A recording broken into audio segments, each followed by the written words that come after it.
ang buhay sa Southwestern? Para sa akin, minsan, nakaka-pressure talaga. Lalo na kapag nagsasabay-sabay yung mga gawain, activities, and requirement.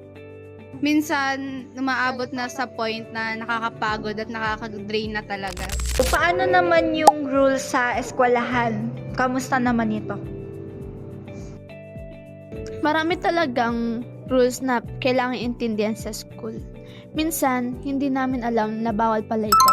Pero bilang isang estudyante, naiintindihan namin ito kasi para din to sa ikabubuti namin at pagpapakita ng respeto sa aming paaralan.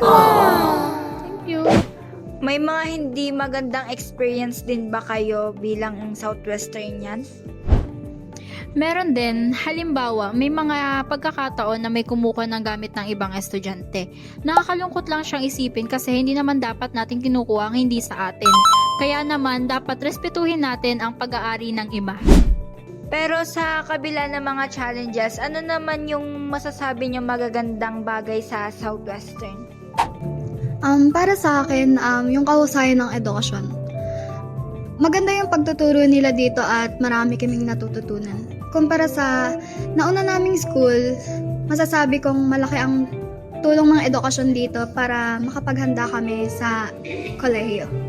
So, paano naman nakakatulong ang eskwelahan nyo sa paghahanda para sa kolehiyo? Malaking tulong siya kasi nakakapag-focus kami sa college na gusto naming kunin. Yung mga natutunan namin ngayon, alam naming magagamit namin sa future. Kaya kahit minsan nakakapagod, alam naming may layunin yung mga ginagawa namin.